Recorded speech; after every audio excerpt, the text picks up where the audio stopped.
to introduce yourself with the camera. Hi and welcome to the driveattrition.com channel. Today we're going to have a little look at some road training, this time in a BMW M140i. First part of this session is having our conversation with our driver, talk a little bit about the car, a little bit about their experience and the aims and objectives of the day.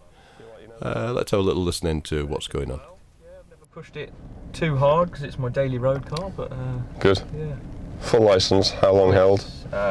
11 years now. Okay, any points? Nope. Any accidents? Nope. Any near misses? On my bike, yes. in a car, no. So you ride a bike? I do, yeah. As in a proper bike, not a push bike? Yeah, proper bike. Okay, so what sort of bike have you got? I have now a Ninja, had a Panigale previously. Oh, okay. So have you done a reasonable amount of time on two wheels? Yeah, about probably 10,000 miles over 4 years. Yeah, okay, good. A few track days. So what we're going to do today is we're going to do just a little bit of driving precursor to our track session at SNET tomorrow, just to see how you steer, how you position, how the car feels, what you see, what you don't see. Just get a little bit of feel for you in the car, and you get a little bit of feel for me. How much of an irritating idiot I am. Good stuff. Yeah, seriously, is there anything about this car that you like particularly or don't like particularly? On the road, it's good. I think the suspension lets it down a little bit. It's pretty soft and wobbly in a lot of circumstances. Body control isn't great,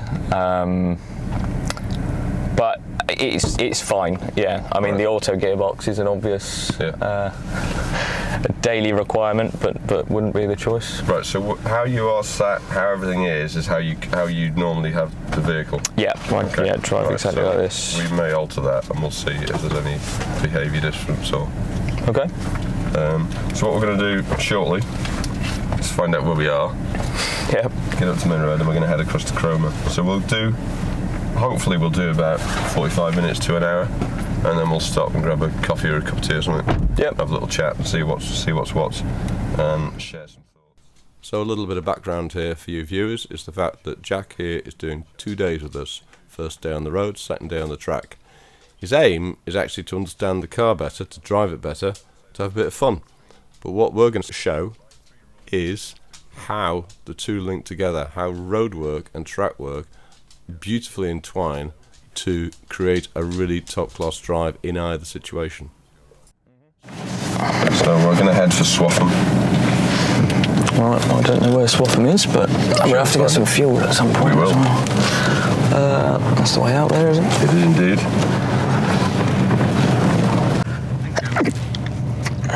Gesundheit. Thank you. That's our first bit of German. Coming from the word gesund for health, and Gesundheit for healthiness, as it becomes a bit of an adverb. Really useful for our German viewers. Not for the benefit of our German viewers, for the common. For the French, bienvenue. Left out of here, I reckon. We came in initially from the What are you doing? left. He isn't aware that we're here, and if you look in the mirror, you can see that they're looking at their map. Come on. Observation. I couldn't see it, it's around the side of the bike actually. But That's because you got closer before you actually locked yourself in a situation of minimal option. Don't worry, it'll only get worse. What do we think, left or right? Left. Here links with the show. Advanced morning road closed here for 3 days. Anglin Water apologise. So for our intrepid advanced drivers out there, you'll have noticed that Jack's done one or two things that you would have liked to have commented on. At this point, we're doing a bit of team building and we're letting these things pass by. We will raise them at a later point in the drive, but initially we're just trying to get comfortable. Yeah. Conscious of this camera, I can see that at my peripheral. Don't worry about cameras. They're only there to highlight every time you make an error and replay for posterity. Good, good, yeah.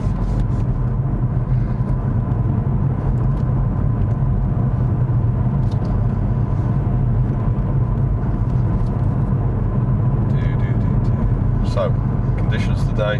What's the outside air temperature? 8 degrees. 8 degrees on your OAT, Steve would like to call it. Who are you indicating for? Just for interest. Yeah, I don't know. Neither do I. Actually, Neither no, do I. habit. Would you have done that if I wasn't? Probably in the not. car? So don't do what you would otherwise not do. Nice yew tree. I find yew trees in church graveyards, don't you? Poisonous tree, Are they poisonous? Yes. You can kill people with seeds from a yew tree. I did not know that. I might be wrong. I might be making it up. Only one way to find out. There's only one way to find out, yeah. Actually, it's laburnum seeds. Let's not let fact get in the way of a good story. Do you like the professional-looking straps holding the bike onto the back tire? They are worrying, aren't they? Actually, it's that. That is all it's held on with, isn't it? Yeah. Have you noticed the chevrons at the bend coming up? There aren't any on this one. Up here there is, yeah. Up here there is, yeah. Yeah. Okay. So is that sarcastic line up to the point where you saw them? Did you see them? No. Do you find the ride in this car is any different to your 135? It's if you put it in comfort mode, it's softer. In sport mode, it's pretty crashy. Yeah. You need a decent road to not have your teeth shaken out. Do you think the settings are right, or do you think it falls between the two stools a little bit? Yeah, I think the sport mode is crashy for the sake of feeling sporty. Yeah. And comfort's okay, actually. If you're just wafting along, it's pretty good. But yeah, the sport mode is it's too much for roads, certainly, unless you're on a very smooth road. It's like racetrack road. Yeah, exactly. But when you take it out of sport mode, you lose the sports gearbox settings and throttle pedal settings as well. So you haven't got the ability to change one without t'other? There is, I've just not done it. So I'll do that when we stop for fuel. Okay.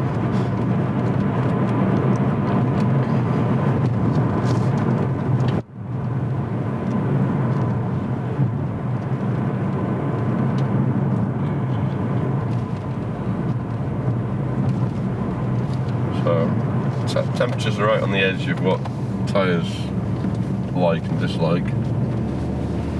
Vision's very good, isn't it? Yeah, it's pretty clear actually, it's nice. Thank you, sir.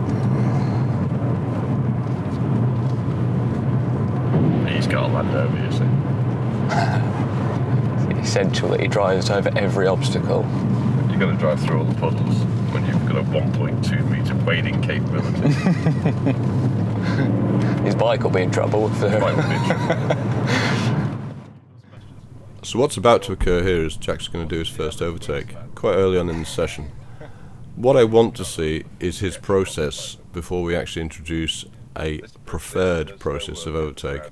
So it's not quite I give him enough rope to hang himself by, but we want to see the normal procedures before we start to introduce alien procedures early on. You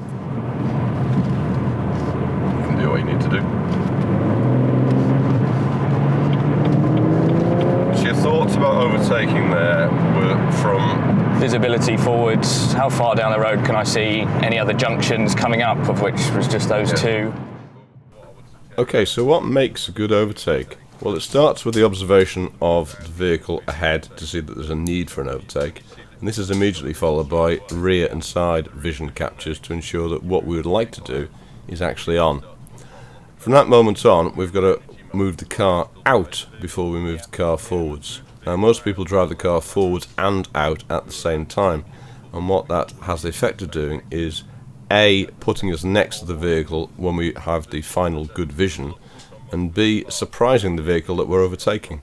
So the preferred method is to bring the vehicle out having done the observations, then a further observation to confirm that it's all on, ideally with a look in the driver's offside mirror to see that they can see us about to use the space next to them, and then when we're happy with all of that, we then do the overtake. But everything up to that point is the precursor to the overtake, and it can be called off at any moment up to that point. As well as the car.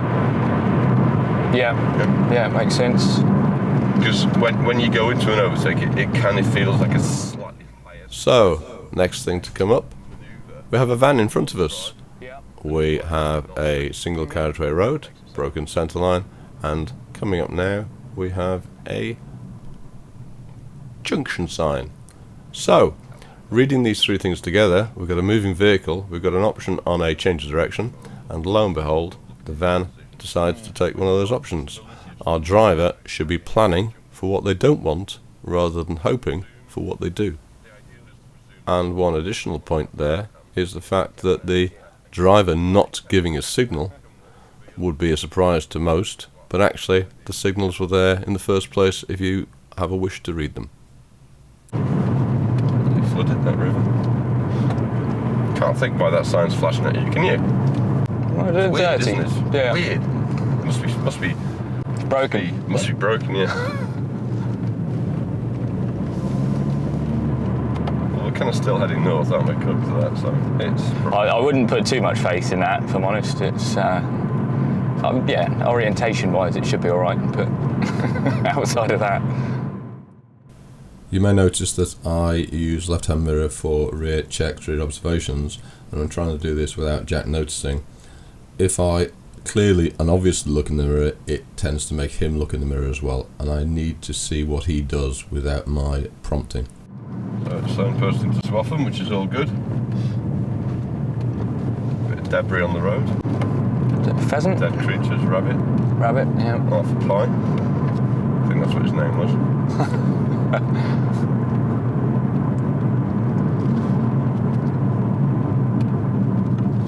It's what you were saying yesterday about the gearbox having too many gears on the road. It's annoying in manual mode because you feel like you're just constantly changing gear. Yeah.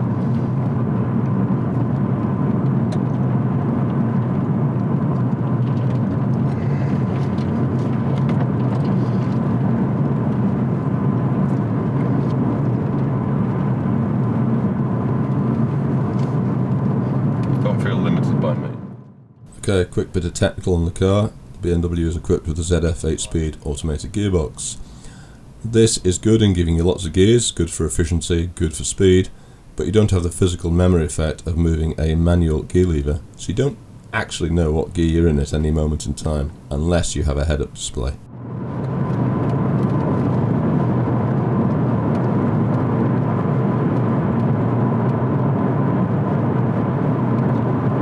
When you get the vision ahead, and the next thing is to get the vision behind you, and the road's going to go slightly right before it goes left. Yeah. So the ideal would not be to be here, it would be to be positioned slightly further out, wouldn't it, for vision? Because you actually canting your head slightly to the right Yeah. to get the vision around. It's a bit closer to this line a little bit. The vehicle out Yeah. to get the vision. Yeah, So makes sense. when you get the vision, especially when it goes round and then the other way, you get a long vision that's quite clear. Mm-hmm. And if you've got the rear vision, you can happily move the vehicle out. So when you're looking up the road here, which way is it going to go? It's going to go to the right. Back to the right, yeah. So we're fine here, and there's nothing behind us. But if you could see that the road further down was going to go sweep slightly to the left, you're not ideal. So here, check your mirrors, maybe drop the vehicle middle of the roadish, put it middle of the roadish. Right, just carry on along like. See if there's any egress points on the right that could cause an issue. Yeah. For you. Let's just keep the vehicle going. So consider the vehicle's position as an aid to your vision Yeah. and potentially visibility for an oncoming vehicle. But whenever you are on, in inverted commas, the wrong side of the road, you've got to make sure that it's not causing an issue to anything behind you or anything that could come out from the right. Yeah, sure. Okay, so you've got nothing behind. You've got the vision up, stick it somewhere towards the middle, but obviously with your vision at the limit point Yeah. up top. But having your vehicle in the middle of the road there would be useful to the vehicle behind you, which is about 200 metres behind you, because they think, why is he there? See, there's an Oh, look, obstacle. there's water. Yeah. So you can use your positioning as a kind of... So, a little bit of discussion about road space and the use thereof. Road space is a little bit like a knife. Knives are very good when they're sharp for the job that's required. However, equally, they are particularly dangerous in such a state. Similarly, use of road space. If you are not confident or aware or sufficiently observant to use more than your lane, then we certainly wouldn't encourage you. This is something that needs training, but this is what we bring into our training to enable the vehicle to be driven in a more safe manner. Often, in fact many times, the use of space can be greatly advantageous to your safety and other road users. Right, and then sweeps left, where you actually had more vision up there initially, and then we lost the vision. So if it didn't cause an issue to the vehicle behind, you could have started to use more centre of road there to hold the vision. That's your limit.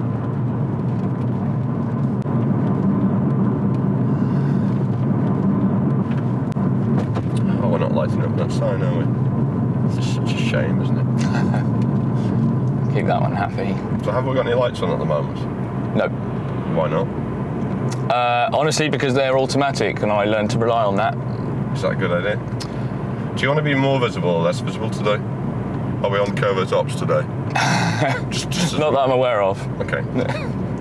So would it be useful to have... So when that vehicle's there, if you keep the vehicle there slightly, Yeah. then it's kind of messaging to that guy that he probably can't fit Don't through. come out. Yeah.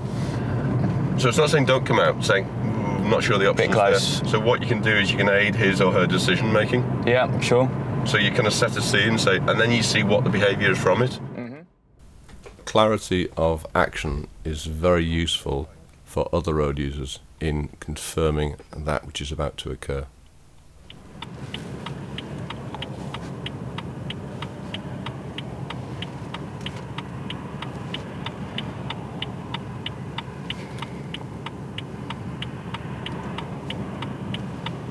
Now, since the year 1927, the BMW model has been fitted with a handbrake, but often not used.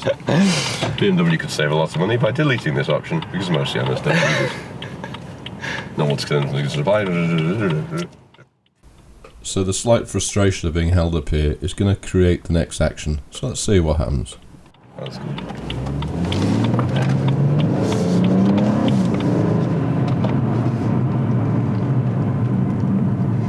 Hate that delay sometimes with the auto when it just makes up its mind what it's doing as you're trying to pull out. For the benefit of the viewers, I was just thinking I hate that unnecessary use of throttle, but I mean, difference of opinion. Make the car relaxed in a built-up area. We're going to follow this 1065 for a couple of miles. I reckon we could get closer to the Nissan and squash to the quash. Do you think? Yeah, I reckon we could. Get right in the boot? Yeah, right in the boot. I think that'd be really good, because then you remove almost every option of availability of exits. So when we stop behind the Beamer, give yourself the space and the vision, and don't squash yourself right up. Give yourself a car length or two. So hold the car kind of here-ish. Yeah. So we've got an entrance there, but you've got an option for moving the vehicle around. You can see Mr. Policeman on the left. If a fire engine or whatever came through, we can easily get out the way. Yeah. So we've got some facility to manage both us and the vehicle behind us. So hold it here-ish, don't squash. But when you bring the vehicle to stop, try and bring the braking in so gently that in effect what we're trying to do is we're trying to bring the vehicle behind us into a stop. So I'd like you to think about controlling the vehicle behind you more than just you. Yep. And notice the speed limit change. And interesting, there's a 20 sign on both sides, which you normally don't find. Cop's gone in there and this car's up there. Let's see how much we can see. Let's see how much we can observe. Lots to see. LS said the better. What's to see in front? Do you mean? Space. Yep. Space. No sudden brakes. Markets on. Yeah. Observe. Swassam Heritage and Gift Shop on our left. Good produce available. Advert coming up shortly. Control the space. See if you can manage to keep a little bit of space in front of you on a low speed exercise. So have some... Is he turning or I parking? think he's parking in there, parking. So our job is to manage the vehicle behind. Okay. While he's got his reversers on, he can't go forward. Yep. Okay, get the vision in, see the Audi. Float it through. Make it super relaxed. Watch the need for throttle when we're not going to be needing to we're not going to need that throttle. So don't add something you're going to have to take away very briskly. Yeah. So keep some space again and admire the nice cauliflowers on our right. They do look good. They do. Blumenkohl auf Deutsch. She's got a nice hat on. Be wary of putting your hand up to say you can go. Yeah. Make it her decision. Okay. Nice beard on our left. A bit tatty at the end. Yeah, a little bit tatty. Need a little trim, didn't it? You don't get that with the special forces guy. You got to have the regulation beard. We are going to the left. Make it slow. Don't get scrunched up like the van did. You see the minor near miss. Yeah. So be entertained by all this. Just progress it nice and make this an observation exercise rather than a jumping into throttle exercise. Fiesta came out from the left. Possibly next thing he's going to do is turn right. So we'll see if that happens. Yeah. For entertainment value. Petrol station on the right. Vehicles go into petrol stations and come out of petrol stations. Try and control anything behind it, which there is nothing. But try and keep some space. This management of space, when it should be really easy at 10 or 15 miles an hour, it's the same thing you need on track. Yeah. So be an observer of Fiesta. Don't be part of it. Yeah. So I call that the play in us, the audience. Observe the play. Yeah. Don't become part of it, because you don't know what the sketch is. Could be comedy, could be tragedy. Just be entertained by it. 40 limit coming up, nothing going on behind you. Exit on the left. Street lighting on both sides. Unusual in a 40 zone. What's the Fiesta going to do next? You should be thinking rather than just mindlessly following it. Yeah. And you can see brake lights ahead. Or you may see brake lights ahead. Yeah, I could just see him pass them first. So when you're following the vehicle, he's picking up a bit of speed now. Think about what he's going to do next rather than just following him. And be observant of the vehicle and start to catch you from behind. Mazda from earlier, I think. So a little run through of my play audience technique. What we're trying to do is to separate ourselves from vehicles in front in order that we can control behind. So ahead of us should be a play, and we are then an audience, a member of the audience to the play. We're not part of it. We can observe it, and then we can manage vehicles behind by controlling the space in front. This is the only way of managing following vehicles, by managing in front. Said it right, doesn't it? Yeah. I'm not really sure where he's off to. He's pulling out onto this weird junction here.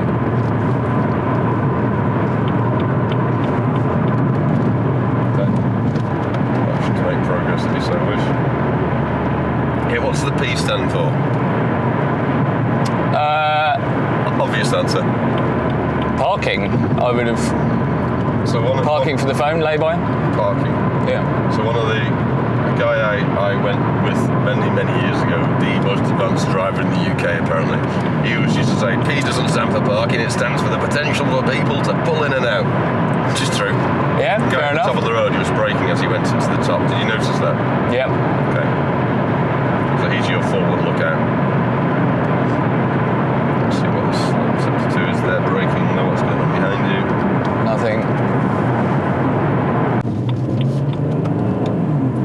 Just try and progress throttle in at a rate that's consistent with what's in front of you. Throttle should be based on what a head can accept. Yeah. So always application of throttle is consistent with that which you are bringing the vehicle into. So throttle should be thoughtfully added rather than just mashed in and then saying, oh, hang on a minute. Yeah. Because it doesn't make sense, does it? Again, for the benefit of the viewer, I have a simple adage.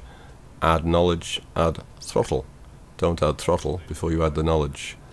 Another of my favourite sayings is, take throttle into the known, take braking into the unknown. If you think about that a little bit, it makes sense. We're going to change that in a bit anyway. Why is that? Just dominant hand being... Dominant hand tends to go up.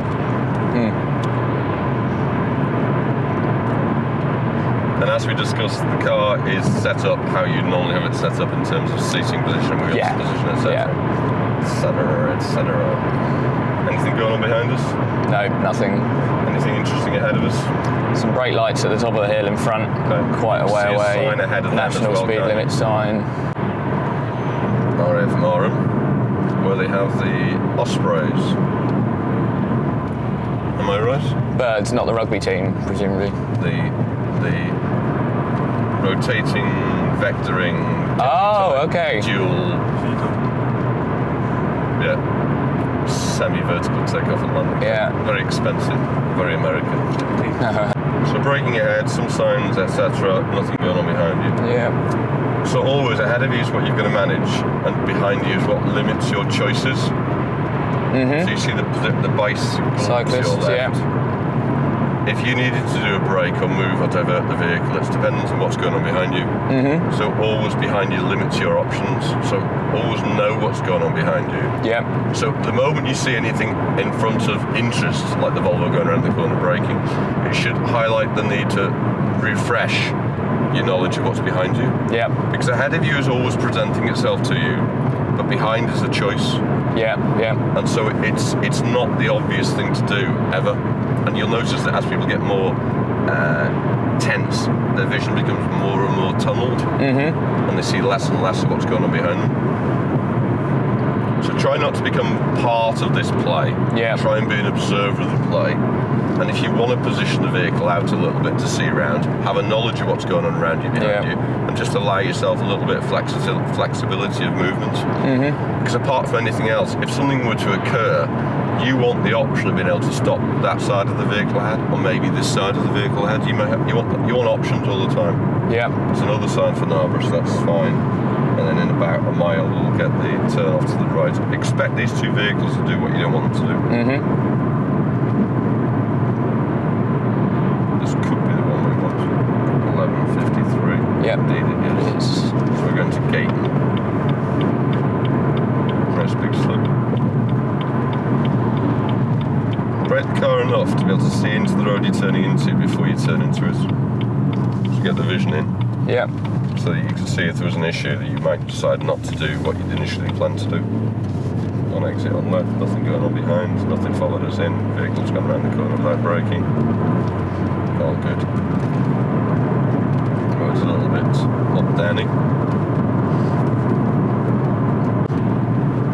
What's around the corner?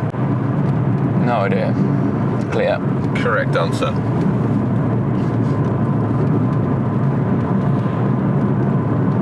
Now, if you were to have your sat nav on, Yeah. it would give you a guide to the severity of the corner. And will also, if it were foggy, give you some likelihood of a vehicle ingressing from either side. Yeah. So it can sometimes provide you some information. What else can provide you information is these telegraph poles. The telegraph poles are a good example of something that will crop up on a lesson and is a perfect opportunity to introduce a new skill to the driver. We use all of these ideas as they spring up, rather than having a pre-practiced route where we know all the answers and the driver doesn't. As you will have noticed on this drive, we're using maps in places because it's a new route for both of us. This is what makes this session interesting and challenging to both. They're never a definite, but they're an additional bit of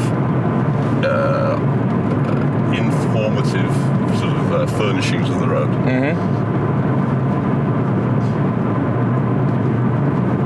Now, if I was going to go into my IAM bit and we've gone over a sign that says slow, they love their acronyms. Yeah. They're quite acronymonious, to use my jokey English. So they like to go as slow as speed low, observe well. Okay. Apparently. Some say. 2 miles to Gayton.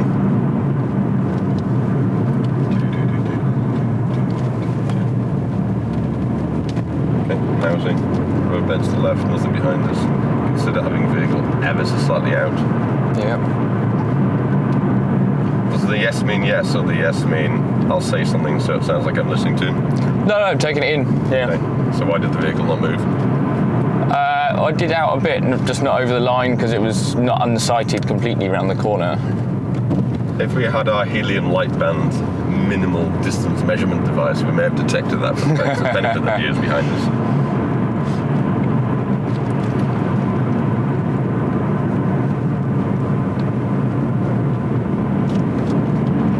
So the markings on the road, what do they mean? See how they change from there to there? Suggestion of the safety of overtaking, no? As in? No overtaking, smaller gaps. Was that a broken line? It was broken, line? yeah. So, and not suggested overtaking, is that? So do you know what it actually means? No. No, fair enough. So you've either got a solid line, a sort of almost solid line, Yeah. or a broken line or nothing. Solid line is no overtaking, Solid line is obviously, yeah. you shouldn't cross the centre line except in the situations which you can accept. The long white short gap is almost solid, so it's suggesting there's a hazard. Yeah. Whereas when you've got the long gap short white, it's saying there's less of a hazard now. So what happens is often on the roads is that they'll try and highlight, it's the cheapest way of highlighting a hazard. So you'll see how they change up here. Yeah.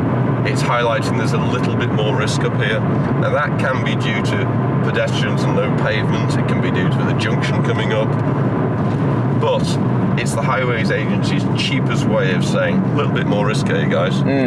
However, nobody ever takes any notice of it.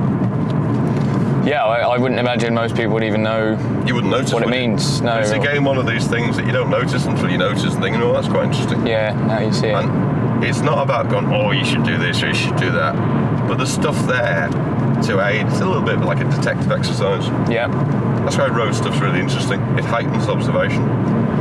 So again, behind us, we've got 300 metres behind us, we've got 200 metres ahead, we've got bender signs, we've got telegraph poles, we've got mirrors, we've got all sorts. Yeah. Use it. And also look at the furniture, look at the See the dead fence. windmills. Yeah. All the things that suggest maybe things coming up, and then you see the 30 limit because the buildings suggest a lower limit. And as we're coming into gate, and as we said, we're going to be looking for a road round to our right shortly.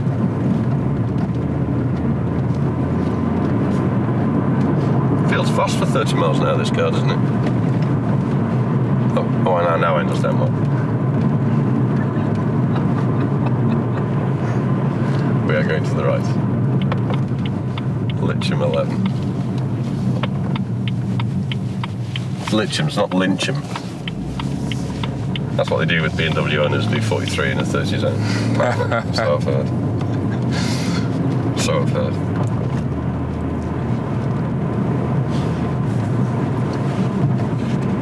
So we're going to follow this road all the way to Litcham. So we've got a nice little drag across. Nice stretch.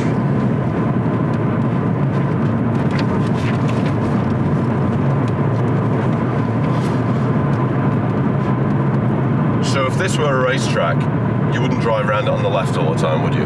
No. So start to use the road space in a way that's more consistent with what minimises the work on the vehicle and maximises your observation and visibility. So, when you've got stuff on the road that's going to affect the stability of the vehicle, if it's feasible, Move out of the way. Yeah. let's use the road space that we've got. However, as we're doing this run down this road and we've got nothing much going on, we'll pull the vehicle over somewhere and we'll make a slight alteration to something. So if you can see somewhere safe, legal, convenient to pull over, sir, I'd like you to do so. Got it.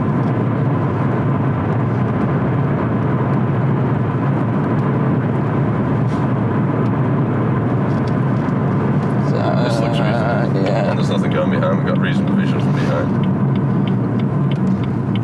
Just wondering if it was just a big hole, but it looks We like can cope with that. that'll do. It's BMW. Not extra. Built for this. Built for this, yeah. Right, so if you straighten the wheel up.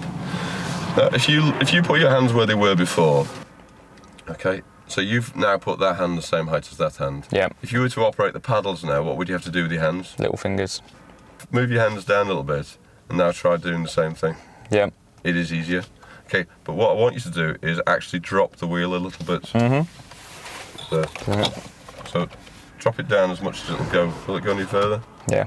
Way down. So let's stick it about. Don't resist me. Resistance is futile. Okay. Right. Lock the wheel up there. and try and keep your hands so your thumbs are virtually kind of there. It'll feel odd for a bit. Try to just guide the car without, unless you have to, without really moving your hands off the wheel. Let's just see how it feels, and then we'll put it back to where it was. Yep. Okay, so when you're ready, in your own time. I'm into forward and reverse keys.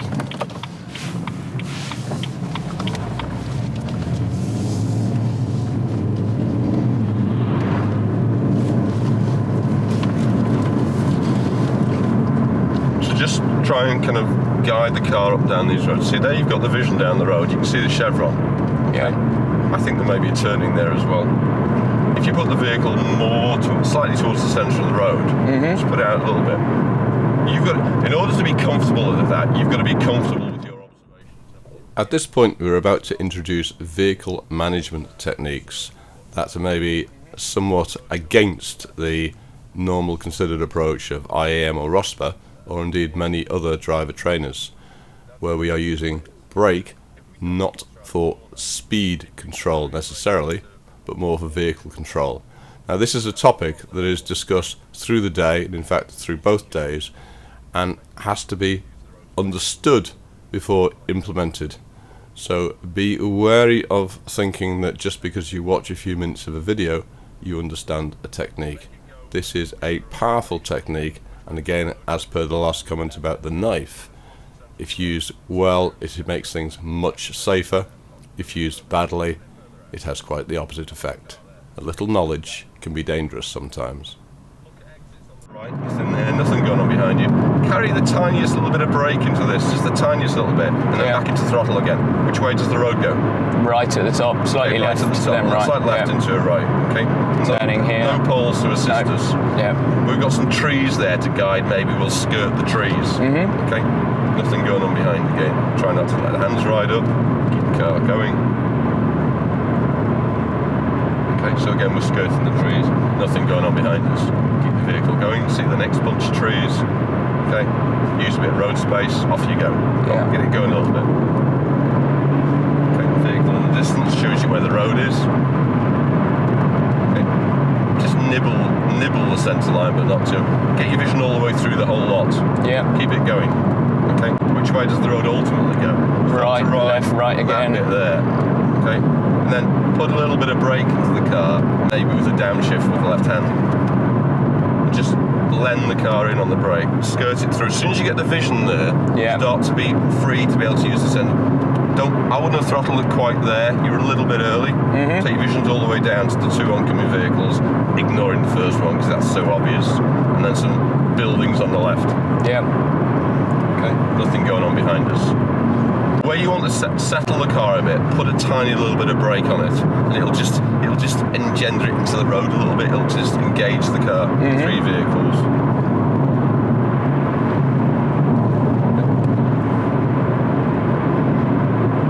Okay, don't let the hand ride up. Junction sign, maybe a little bit of brake and on downshift again. Tractor over there. Take your eyes through all that, get your mirror checks. Fold the car in. You came off the brake then, and the car actually went slightly light. Presume that car's going to come out. Hold a touch of brake on it until you're happy, and then throttle it through. Happy, go. Okay. Just eke the car into that space there. Okay. And then, again, if you're not certain, try and carry 1% brake in. One of the things I like to be able to do is carry brake that doesn't slow the car down. Okay, turn it in a bit. So, braking without slowing the car down. That can't be right. Well, the brake has various features, one of which is to slow the car down.